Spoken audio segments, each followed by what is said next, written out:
नमस्कार दोस्तों, मेरा नाम है आरव और मैं रिसर्च एंड स्टॉक बॉक्स में स्वागत है आपका स्टॉक बॉक्स के वीकली मार्केट आउटलुक में। हर वीक की तरह इस वीक भी हम आपके लिए कुछ इंपॉर्टेंट लेवल लेके आए हैं निफ्टी और बैंक निफ्टी के, जिन्हें फॉलो करके आप पूरे वीक वर्क कर सकते हैं। तो लेवल जानने से पहले एक बार हम मार्केट का रिकैप कर लेते हैं कि लास्ट वीक मार्केट में क्या रहा। तो अगर मैं मार्केट की बात करूँ तो लास्ट वीक जितने भी सेंटीमेंट थे मार्केट से रिलेटेड वो सभी पॉजिटिव रहे। अगर मैं एफआईज की बात करूँ तो उन्होंने कुछ टाइम बाइंग की है प्रॉपरली। और अगर मैं बात करूं क्रूड ऑयल की तो वो भी काफ़ी डाउन रहा है, उसमें भी प्राइस में डिक्रीज हुए हैं काफ़ी। और अगर मैं बात करूं यूएस ईरान वॉर सिचुएशन की तो उसमें भी काफ़ी हद तक स्टॉप लग चुका है प्रॉपरली। और अगर मैं बात करूं पीसीआर की तो मार्केट भी ना ज़्यादा ओवरबोट है ना ज़्यादा ओवरसोल्ड है। बीच में एक बार मार्केट ज़्यादा ओवरबोट भी हुई है, ओवरसोल्ड भी हुई है, बट अगर आज आप देखोगे तो मार्केट प्रॉपर न्यूट्रल है। ना ज़्यादा ओवरबोट है ना ज़्यादा ओवरसोल्ड है। और अगर मैं बात करूं आपके ग्लोबल न्यूज़ की तो वो भी पॉजिटिव रही है, ग्लोबल मार्केट भी पॉजिटिव रही है, तो जिसका इम्पैक्ट मार्केट को देखने को पड़ा है। अगर आप देखोगे निफ्टी का एक लेवल था 24,000 का, तो निफ्टी ने अपना 24,000 का लेवल ब्रेक कर दिया है। जिसमें क्या हुआ कि मार्केट ऊपर सस्टेन नहीं कर पाई 24,200 तक लास्ट वीक। अगर मैं बात करूँ थर्सडे की तो मार्केट 24,000 का स्ट्राइक प्राइस ब्रेक करने के बाद 24,200 भी पार कर दिया था, 265 तक गई है निफ्टी, बट वहाँ पे सस्टेन नहीं कर पाई। वहाँ पे क्या हुआ कि मार्केट में बाइंग नहीं बनी। वहाँ पर मोस्टली सेलर ज़्यादा बैठ चुके थे क्योंकि मार्केट इतने टाइम बाद ऊपर आई थी, तो लोगों ने अपनी पोजीशंस एग्जिट करी हैं। तो जिसकी वजह से आपने थर्सडे को देखा होगी मार्केट अपने डे हाई से डे लो तक भी चली गई थी लास्ट में। तो वहाँ पे मतलब काफ़ी हद तक सेलिंग हुई है। और बीच में अगर मार्केट अगर आप देखोगे निफ्टी 1% डाउन भी रहा था। तो जिसका क्या रहा कि कोस्पी अगर मैं बात करूँ कि एशियन मार्केट काफ़ी टूट चुकी थी, कोस्पी अपने लोअर सर्किट पे था, 10% तक डाउन गया हुआ था। और आईटी सेक्टर भी हमारा टूटा हुआ था, जिसकी वजह से निफ्टी में 1% डाउन तक भी गई थी। बट वहाँ से रिकवरी भी आई मार्केट, तो फिर से मार्केट ने 24,000 ब्रेक करके 24,200 तक वो गई। लेकिन वही हुआ कि वहाँ पर 24,200 पे सेलर्स ज़्यादा थे, तो जैसे ही मार्केट में सेलिंग आई तो जिसकी वजह से मार्केट फिर से 24,000 के पास आ चुकी है। तो अब बात करते हैं इस वीक की, तो वही बात आ चुकी है कि अब इसमें लेवल जो बने हुए हैं वो 24,000 रखा है। अगर मैं बात करूँ सपोर्ट की तो सपोर्ट पे अगर है तो वो 24,000 है। 24,000 का हमने सपोर्ट रखा है। और वहीं पर अगर मैं बात करूँ रेसिस्टेंस की तो वहाँ पर हमने 24,219 रखा है। तो इसमें क्या होता है कि मार्केट जो है सस्टेन होनी चाहिए 24,219 पे। अगर मार्केट कुछ टाइम के लिए वहाँ पे सस्टेन करती है 24,219 स्ट्राइक प्राइस पे और वहाँ पे एक हाई वॉल्यूम के साथ इसको ब्रेक करते हैं तो आपको अपसाइड एक अच्छी मूवमेंट देखने को मिल सकती है। और वहीं अगर मैं डाउन साइड की बात करूँ तो जो कि 24,000 काफ़ी टाइम से एक ब्रेक इवन पॉइंट रहा है निफ्टी के लिए, एक वॉर सिचुएशन की वजह से 24,000 नहीं ब्रेक कर पा रही थी। बट इस वीक मार्केट ने ब्रेक भी किया है, वहाँ पे सस्टेन भी हुई है। तो लेकिन अगर 24,000 फिर से ब्रेक करके डाउन साइड मार्केट जाती है वहाँ पे सस्टेन करने के बाद, तो आपको निफ्टी 23,500 तक जाती हुई दिख सकती है। बात करते हैं ओआई डेटा की, तो ओआई डेटा की अगर मैं बात करूं तो निफ्टी की जो 24,200 की कॉल पे ओआई डेटा है वो 1 करोड़ लोग वहां पर हैं।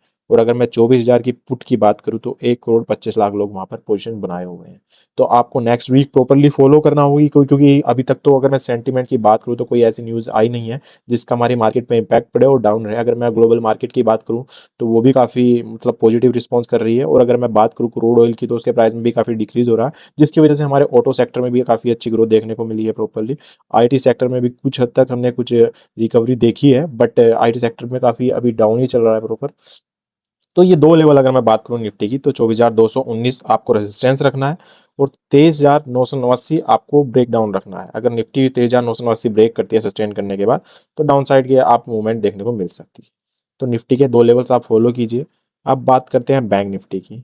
बैंक निफ्टी में आपने देखा होगा कि बैंकिंग सेक्टर में भी काफ़ी अच्छी ग्रोथ देखने को मिली है। एचडीएफसी बैंक ने प्रॉपर थर्सडे को मार्केट को लीड किया है, बैंक निफ्टी में काफ़ी हद तक एक अच्छी मूवमेंट देखने को मिली। बट वही हुआ कि जैसे ही मार्केट काफ़ी ऊपर गई तो वहाँ पर लोग बाइंग पोजीशन नहीं बना पाए, तो वहाँ पे लोगों ने सेल्स करना स्टार्ट कर दिया, जिसकी वजह से मार्केट जो रही वो डे हाई से सीधा डे लो पे भी आ चुकी थी। बट बैंकिंग सेक्टर में अच्छी खासी ग्रोथ देखने को मिल रही है प्रॉपरली।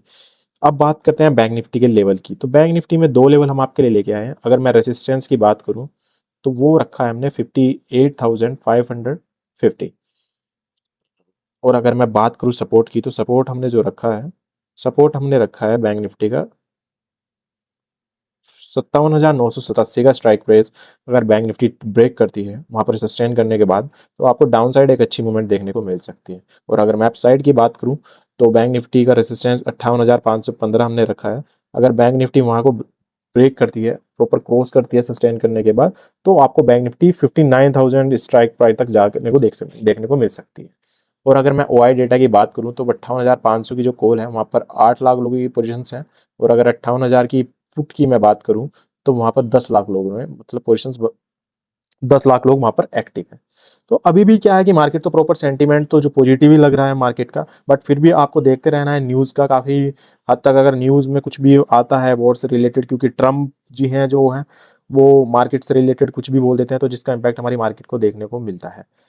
तो ये दो लेवल हम बैंक निफ्टी में आपके लिए लेके आए थे। 58,515 अगर ब्रेक करती है सस्टेन करने के बाद तो अपसाइड आपको मूवमेंट देखने को मिलेगी, और डाउन साइड अगर 57,987 ब्रेक करती है मार्केट तो डाउन साइड आपको एक अच्छी मूवमेंट देखने को मिल सकती है। और वहीं पर निफ्टी का मैंने आपको सपोर्ट रेजिस्टेंस बता दिया है। तो लास्ट वीक काफ़ी सारे चीज़ें हुई मार्केट में, एफआईज में बाइंग भी हुई, क्रूड ऑयल के प्राइस भी काफ़ी डिक्रीज हुए। एक बस कोसीपी वाली न्यूज़ थोड़ी मार्केट को इम्पैक्ट करा कि मार्केट हमारी 1% तक डाउन नहीं, लेकिन उसमें भी रिकवरी आ गई थी मार्केट में। अगर मैं थर्सडे की बात करूँ तो मार्केट काफ़ी हद तक पॉजिटिव रही, बट वही है कि अपसाइड लोगों ने से जैसे ही निफ्टी ने 24,000 ब्रेक किया अपना 16, तो अपसाइड लोगों ने पोजीशंस बाइंग की नहीं बनाई, वहाँ पे लोगों ने सेल्स पोजीशन ज़्यादा बना दी, जिसकी वजह से मार्केट में एक डे लो पर मार्केट बंद हुई है हमारी। बट सेंटीमेंट सारे पॉजिटिव ही हैं। तो मंडे को जहाँ तक उम्मीद है लगता है कि मार्केट पॉजिटिव ही ओपन होगी, गैप अप ही ओपन होगी। बट उसके साथ साथ आपको न्यूज़ देखना बहुत ज़्यादा ज़रूरी हो जाता है कि संडे में कोई न्यूज़ तो नहीं आई जिसका इम्पैक्ट मार्केट को देखने को मार्केट पे पड़ेगा। तो आप प्रॉपर अभी भी मार्केट में अगर बना रहना है तो आपको ओवर ट्रेडिंग नहीं करनी है, ट्रैप जोन में नहीं फंसना है। प्रॉपर आपको देखना है कि मार्केट सस्टेन कर रही है नहीं कर रही है, उसके बाद ही आपको मार्केट में पोजीशन बनानी है। प्रॉपर स्टॉप लॉस के साथ काम करें और रिस्क मैनेजमेंट रखें अपना प्रॉपरली, और न्यूज़ भी देखते रहें, और पीसीआर क्या चल रहा है आपका, विक्स क्या चल रहा है आपका, ओआई डेटा क्या चल रहा है आपका, इन सब इंडिकेटर्स को फॉलो करें, जिससे आपको काफ़ी हद तक एक अच्छी नॉलेज मिलती है मार्केट में वर्क करने के लिए, और उसमें आप ट्रैप जोन में फंसने से बहुत जल्दी बच जाते हो। तो आज के लिए इतना ही, ये इंपॉर्टेंट लेवल हम आपके लिए लेके आए थे, इन्हें फॉलो कीजिए, और हमारे चैनल को और हमारे चैनल को सब्सक्राइब कर लीजिए ताकि आप नेक्स्ट वीक जो भी वीकली आउटलुक आएगा उसको मिस ना कर पाए। और अगर आपको लगता है कि हमें कुछ और ऐड करना चाहिए हमारे वीकली आउटलुक में, तो आप ज़रूर कमेंट करके हमें बताइए कि हम क्या इसमें चेंजेस कर सकते हैं, और इसमें क्या क्या चीज़ें आप जानना चाहते हो, तो हम वो भी उसमें ऐड करके आपको बताएंगे, क्योंकि ये सारे इंडिकेटर्स आपको देखना बहुत ज़्यादा ज़रूरी है। तो धन्यवाद, मिलते हैं नेक्स्ट वीकली आउटलुक में।